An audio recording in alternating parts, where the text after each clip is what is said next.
제가 여러 해 전 미더슨 교회, 포킵스에 있는 교회를 섬길 때 교회를 건축하게 됐습니다. 그런데 15에이커라고 하는 그 동산을 샀어요. 그래서 3에이커를 이렇게 나무를 다 제거하고 거기다 이제 성전을 아주 아름답게 지었죠. 3만 스퀘어 피트 성전을 이제 거기다 짓게 되는데, 그때 그 하얀 그 설계사가 교회만 전문으로 설계하는 젊은 미국 설계사였어요. 그분이 이제 설계를 잘 해서 그래가지고 이제 건축 허가도 맞고, 그리고 이제 시공을 하게 됐습니다. 그런데 처음에 생각할 때는 그 동산에 아주 좋은 자리에다가 이제 성전을 짓게 됐죠. 꼭대기에다가 높은 자리에. 그랬는데 거기에 바위가 있었는데 그게 조그만 바위라 그래서 깨트리면 될 줄 알았는데 알고 보니까 그게 전부 안반이에요. 전부 바위덩어리예요. 그래서 결국 반석 위에 지은 성전이 되긴 됐지만은 그걸 어떡합니까? 그걸 깨트려야 되잖아요. 그래서 7만 불이라고 하는 엑스트라 경비가 소모가 됐어요. 거기다가 150개 구멍을 뚫고 다이너마이트 넣어가지고 한번 터뜨렸어요.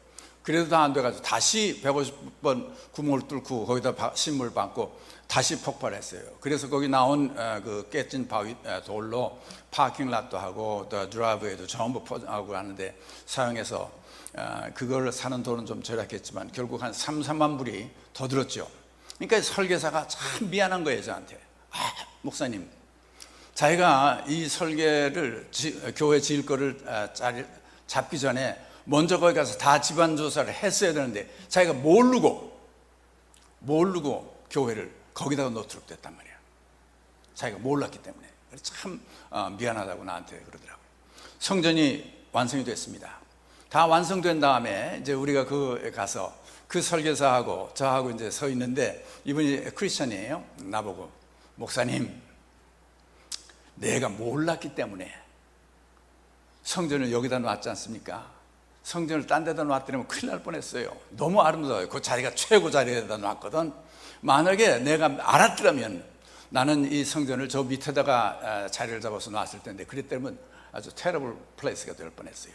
야, 내가 몰랐기 때문에 하나님이 원하시는 자리에 이게 놓게 됐다는 얘기예요. 우리 신앙생활, 우리 삶 속에 하나님이 나를 아시기 때문에 그 뜻을 찾고 He knows what He is doing, 또 He knows me, 이 신앙을 가지고 살 때와 그렇지 않고 우리가 너무 많이 알려고 해서 내가 다 알려고 할 때 하나님의 일을 그르칠 때가 있습니다. 그분은 얘기했어요. 내가 몰랐기 때문에 이 좋은 자리에다가 성전을 놓게 됐습니다. 하나님께서 그렇게 하셨죠. 오늘 다윗은 시편 139편 이 시의 주제가 뭡니까? 아주 놀라운 지식. 야, 굉장한 지식이야. 내가 감히 다 깨달을 수 없는 그런 굉장한 지식인데, 그건 뭐냐면 하나님께서 나를 아신다는 걸 깨닫는 순간 세상에 이런, 다윗도 신앙생활을 그동안 해왔죠. 그렇지만 아마 열심히 하나님의 뜻이 무엇인지 찾으려고 했고, 하나님께 해서 자기가 하나님을 알려고 생각하는 신앙생활을 했었지, 하나님께서 자기를 알고 계신다고 하는 것을 깊이 절실하게 느끼지를 못했던 것입니다. 그런데 그걸 깨닫는 순간, 야, 이건 정말 놀라운 지식이다 하는 생각을 하게 됐던 것이, 바로 그것이 오늘 이 신기한 오늘 시편에 얘기하는 거예요. 신기한,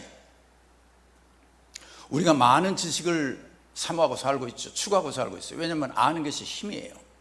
오늘은 특별히 정보 시대고 또 지식의 시대면 과학의 시대이기 때문에 아주 지식과 정보가 얼마나 많은지 몰라요. 그리고 우리가 그걸 알아야 그게 다 우리의 능력이 되고 우리의 힘이 됩니다. 그래서 우리는 열심히 알려고 노력하죠. 그러는 동안 우리는 신앙생활을 하면서도 열심히 하나님에 대해서 내가 알아야 됩니다. 열심히 하나님을 알아야 되지만 어떤 때는 그것에 너무 지나쳐서 하나님이 무엇을 하는지, 하나님이 요담에 어떻게 할 것인지, 하나님의 뜻이, 계획이 무엇인지 이런 게 궁금한 게 너무 많아. 그걸 알려고 기도하고 어떤 때는 노력을 많이 하고 있죠. 그게 신앙생활이라고 생각해요. 그런데 오늘 이 다윗의 고백을 통해서 아는 것은 그것보다 더 중요한 건 뭐냐면 하나님께서 나를 알고 계신다고 하는 것을 아는 자체가 그렇게 귀한 지식이라 하는 얘기. 우리가 많이 알고 있지만 어떤 지식들은 도움이 안 되는 지식도 있지요.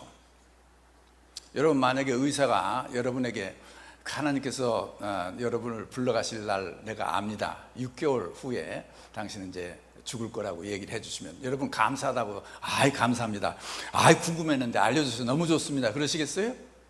그날로부터 야단 나는 거야. 그렇잖아요. 6개월밖에 못 산다고 하면 얼마나 감사해요. 알잖아요. 알려주셨으니까, 몰랐던 걸. 아니에요. 그것 가지고 그냥 그날로부터 아주 그날로부터 죽은 사람처럼 사는 사람도 있어요. 어떤 지식 다 안다고 좋은 게 아니에요. 중요한 것은 우리가 많은 것을 아는데 하나님께서 나를 알고 계신다는 이 지식이 가장 놀랍고 귀한 지식이라는 거예요.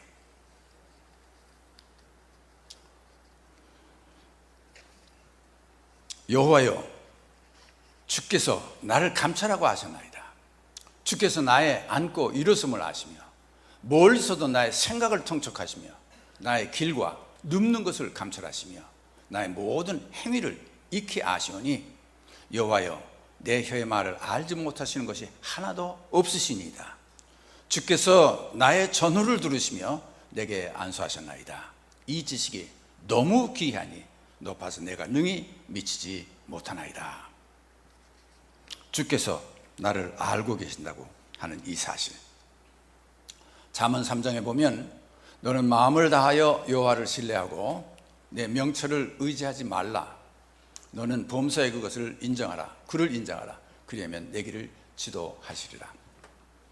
우리가 our understanding, 우리가 알려고 하는 내 지식, 내 명철을 너무 의지하고 살지 마세요. 그것만 추구하고 살지 마세요. 그것보다 더 중요한 것은 모든 길에서 여호와를 인정하고 살으라고 말이죠.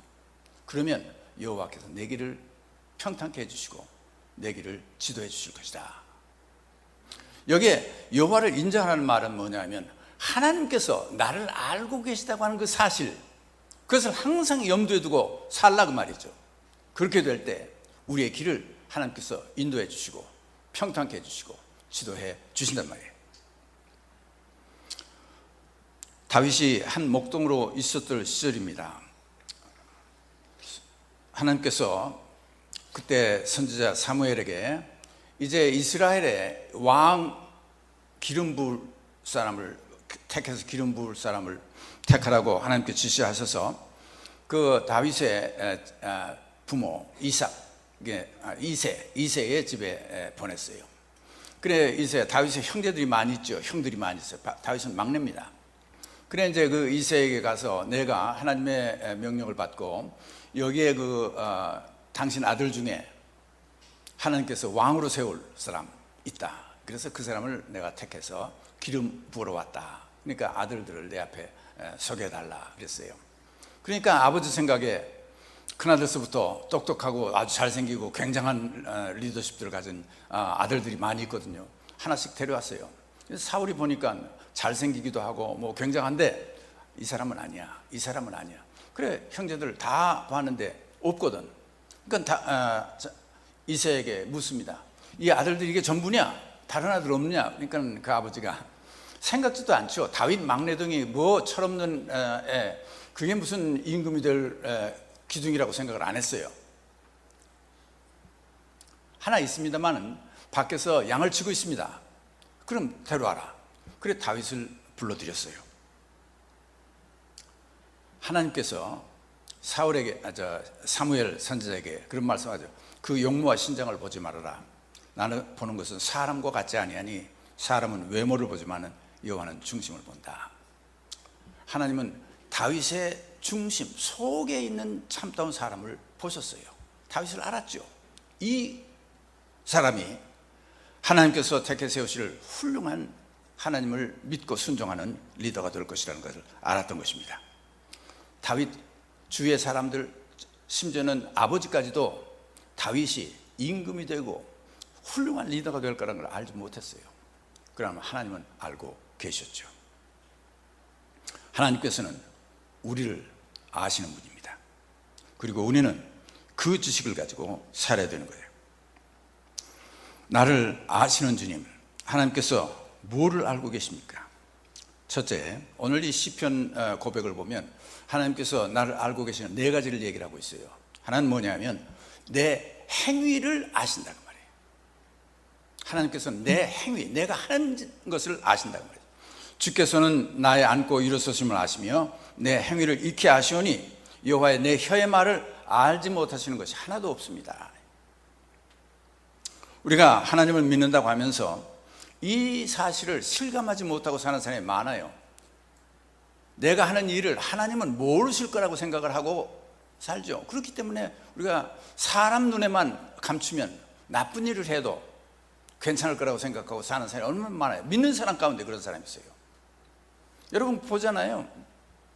여러분 뒤에서 소곤소곤 뭐 욕하고 나쁜 일을 하고 사람 모함하면 사람은 모르지만 하나님은 아시는데 그걸 우리가 의식하지 않고 그런 일을 서슴지 않고 하는 그리스도인들도 많이 있어요. 교인들도 그렇잖아요. 그러나 한 가지는 우리가 하나님께서 내 행위 모든 것을 아신다는 말이죠. 내 말 하나하나를 다 아신다는 말이죠. 은밀한 중에 한 말과 행동 모든 것을 익히 속속들이 하나님은 아신다는 사실을 깨닫고 느끼고 실감하고 사는 이 지식을 가지고 산다고 하면 여러분의 삶은 완전히 다른 규모를 가지고 살 거예요. 여러분의 행위는 하나님 앞에 항상 떳떳하고 바르고 올바른 행위를 하시고 살 거라고 말이죠. 여러분의 삶의 규모가 달라지고 여러분의 삶의 질이 달라집니다. 하나님께서 내 행위를 아신다. 두 번째, 하나님께서 내 처지를 아십니다. 내가 처한 상황을 알아요. 킬케고르는 그런 얘기를 했어요. 죽음에 이르는 병, 절망이라 그랬습니다.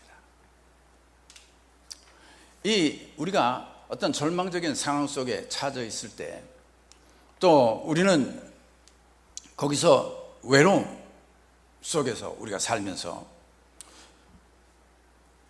스스로 그것을 헤어나가려고 노력하고 이 상황을 아무도 모르는데 우리가 얼마나 외롭게 살고 있어요. 제가 한국에 여러 해 전에 IMF가 있을 때 마침 한국을 갔었던 일이 있었어요. 이 파고다 공원을 지나가는데 대낮인데 말이죠. 사람들이 많이 있어요. 근데 이렇게 멀쩡하게 넥타이 매고 말이죠. 아주 멀쩡한 분들이 파고다 공원에 벤치에 들어놓아 자고 앉아있고 바둑 두고 뭐 이제 전부 그러고 있어. 보니까 실업자들이야. 회사에서 떨려났어요. 근데 차마 집에 와서 아내한테도 얘기를 못해요. 자녀한테도 얘기를 못해요. 그 사람 걱정할 것 같으니까. 그러니까 마치 그 얘기를 자기가 실직당했다는 얘기를 하지 못하고 아침면 넥타이 다 하고 그리고 가방 들고 출근하는 것처럼 나가서 파고다 공원에 가가지고 하루 종일 앉아있다가 집에 저녁 때 돌아온다고 말이죠. 그 사람이 하루 종일 얼마나 마음이 괴로웠겠어요. 그 처지를 아무도 모르죠. 자기 아내도 몰라요. 그러나 하나님은 아십니다. 만약에 그때 하나님께서 내 처지를 알고 계신다는 그거를 믿고 살았다고 하면 그 사람은 그 어두운 시절을 뚫고 나갈 용기를 가졌을 것이고 낭만과 실패, 좌절을 넘어서 그는 새로운 희망을 보면서 그 시간들을 견딜 수 있었을 거예요. 우리는 처지에, 그러니까 처한 상황 때문에 실패하는 것이 아니라 그 처한 상황 속에서 우리가 낙심하고 좌절하기 때문에 실패하도록 되어 있다고 그러죠. 그러나 하나님께서 내 처지를 안다고 하는 믿는 사람은 그러면 이 구름이 지난 후에 다시 햇볕이 들고 하나님께서 인도하시는 귀한 길이 있다는 것을 알게 됩니다. 하나님은 억울함을 아시고 원통함을 아시고 답답함을 아십니다. 절망적인 상황에서 구름을 넣어서 태양을 볼 수 있는 그 신앙은 하나님께서 내 처지를 아신다고 하는 것을 믿고 살 때 이루어지는 것이죠. 세 번째, 하나님은 내가 가는 길을 알고 계십니다. 내가 가는 길 내가 알지, 내가 가는 걸 내가 계획하지. 하지만 실제로 우리가 가는 길을 몰라요. 한치 앞을 모릅니다, 사실은.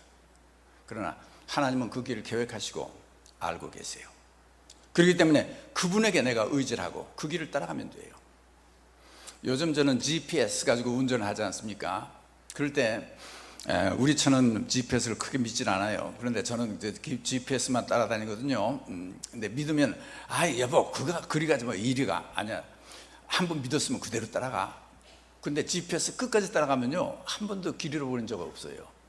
내 생각에, 특별히 내가 안다고 생각하는 그 길보다 더 정확하게 알더라고요. 근데 흔히 우리가 길을 가면서 내가 안다고 생각하고, 하나님 이 길로 가는 거 아닌데요, 이 길이 더 가까운 길일 텐데, 이 길이 더 좋은 길일 텐데. 하나님을 일단 믿으면 끝까지 믿으세요. 하나님께서 여러분의 길을 아십니다. 그분이 저 골목길로 어디 좋은 길이 아닌 길 같은 데로 인도하시더라도 내 길을 인도하시고 내 길을 계획하시고 그리고 섭리하시는 그 하나님, 그분을 믿고 따르는 것, 이게 신앙이에요. 그 믿음은 뭐냐면 하나님께서 내 가는 길을 아신다고 말이죠. 내 형질이 이루기 전에 주의 눈이 보셨으며 나를 위하여 정한 날이 하나도 이루기 전에 주의 책에 다 기록되어 있나이다. 하나님께서는 모든 걸 예정하시고 계획하신다는 얘기예요. 저희 아버님이 일찍 돌아가셨습니다. 6.25 때 돌아가셨죠. 아마 그때 살아계셨으면 상당히 출세해서 제가 편하게 잘 살았을 거예요. 편하게 잘 산 게 아니라 망나니가 됐는지 모르죠. 근데 이제 저희 처는 가끔 나한테 그래요. 여보, 당신 아버지가 살아계셨다면 당신 지금 없었을런지도 몰라. 왜냐하면 제가 모험을 좋아하고 어디 돌아다니기를 좋아하기 때문에 아마 아버지가 돈 많이 벌어서 나에게 안겨줬으면 어디 갔다가 아마 죽고 지금 살아있지 않을 것 같아. 그런 염려가 들어요. 근데 저희 어머님이 처음에 아버님께서 돌아가신 다음에 사남매 어린 저희들을 남겨놓고 가셨을 때 상당히 걱정을 많이 하셨어요. 원망을 하셨죠. 하나님 어떻게 이 남편을 데려가셨냐. 그러나 말년에 저희들이 다 자란 후에 저희들 사남매를 앉혀놓고 하시는 말씀이 참 하나님 좋으신 하나님이라고 말이죠. 아버님, 너희들 아버지가 있었더라면 오늘 이렇게 안 됐을 거야, 그런 소리 하시더라고요. 그렇죠. 편하게 살았지만은 어쩌면 이렇게 살지 못했을 거예요. 우리의 가는 길, 우리가 그때그때 볼 때는 정말 좋지 않은 길 같지만 하나님의 섭리와 계획 안에서 길을 아시고 계획하시고 이끌어 주신 분 하나님이십니다. 하나님은 네 번째, 속 마음, 내 진실을 아시는 거예요. 어떤 때는 우리가 어렸을 때 우리 티네이저들 아이들 보면 가끔 아버지나 어머니한테도 말이죠, You don't understand me 그런다고요. 자기 이해를 못한다는 거야 우리가. 그래 얼마나 답답해요. 친구들 아는 사람 중에 내 속을 알아주는 사람이 있으면 참 좋아요. 그러나 우리 여러분 경험하셨겠지만 나를 정말 이해하고 알아주는 사람이 얼마나 됩니까? 거의 없어요. 그러나 하나님께서는 내 속을 아십니다. 내 진실을 아신다는 거죠. 그리고 진정한 나를 알게 되는 거예요. 우리 아들이 스포츠를 좋아해요. 그래가지고 어렸을 때 스포츠 잘했죠. 그래 야구도 하고 피처 했었고 또 농구도 하고 또 풋볼도 했어요. 이제 고등학교 가서 커가면서 이제 풋볼은 등치가 작아지니까 이제 거기서는 안 했습니다만, 그래 운동을 계속해요. 그래 저는 바빠서 못 따라다니지만 우리 처는 운전하고, 그래 스포츠에 대해서는 우리 처가 더 많이 합니다, 저보다. 그래 이제 가서 이제 시합에 들어가기 전에 이제 아들을 앉혀놓고는 기도하라고 그러죠. 그러면 이제 아들이 이제 기도를 하는데 제법 점잖게 기도를 하더래요. 하나님, 건강하게 우리 모든 양쪽 팀이 다 최선을 다해서 싸울 수 있도록 도와주십시오. 하나님, 우리 아무 다치는 사람 없도록 도와주십시오. 그리고 우리가 페어 게임을 플레이할 수 있도록 도와주십시오. 뭐 이렇게 하면서 이제 기도를 그럴듯하게 하거든요. 그래서 가만히 생각하면 우리 팀을 이기게 해주세요 하는 소리는 안 해. 그리고 아멘하고 끝나니까 저가 우리 아들 보고 야 그게 다냐? 이랬더니 걔가 씩 웃으면서 God, He knows what I really want. 하나님께 내가 정말 원하는 게 뭔지 아신다. 기도 안 해도 하나님 내 속마음 아신다는 말이죠. 여러분 믿으시는 하나님 그렇게 믿으세요? 여러분이 차마 기도를 못해도 여러분 마음속에 있는 깊은 속에 있는 것, 아무도 이해하지 못하는 그 소원을 하나님은 아신다고 말이죠. 얼마나 놀라워요. 그렇기 때문에 그 속에 있는 그것들, 그것이 하나님께서 대답을 해주셨을 때 우리는 놀랍습니다. 감탄을 가지게 돼요. 감격을 가지게 돼요. 그런 걸 얼마나 많이 경험해요.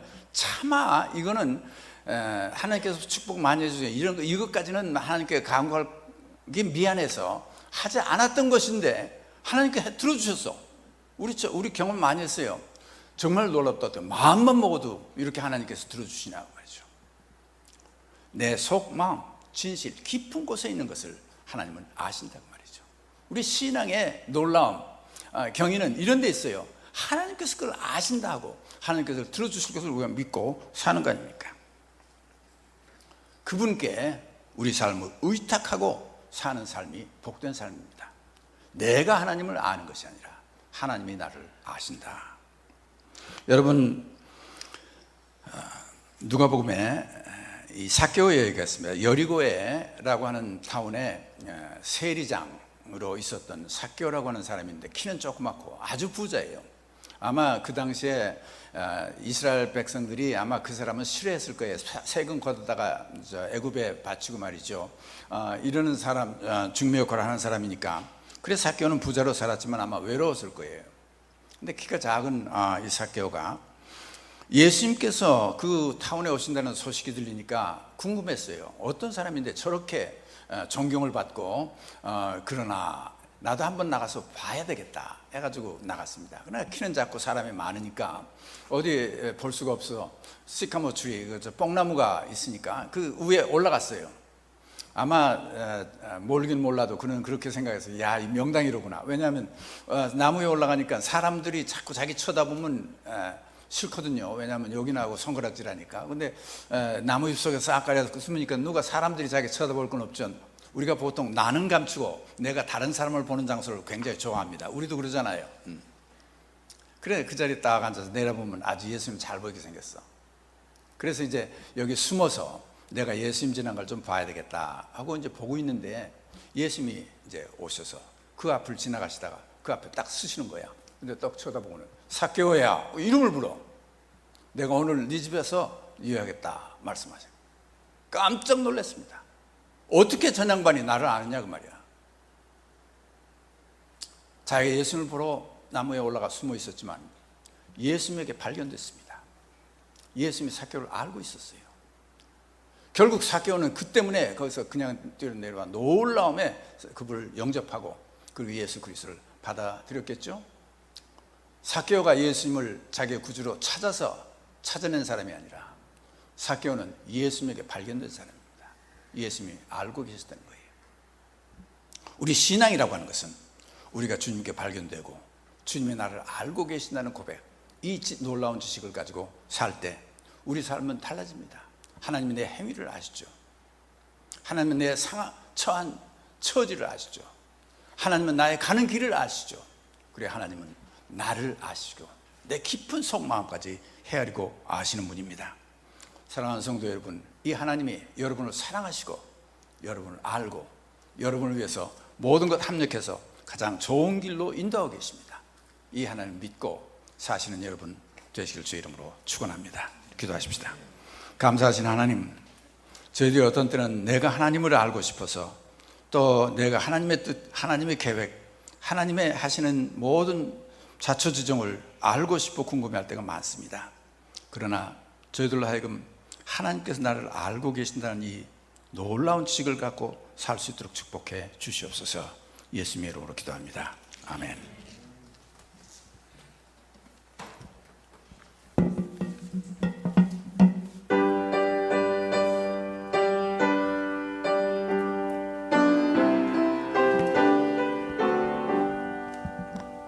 주 안에 있는 나에게 단 근심이 있으랴. 십자가 밑에 나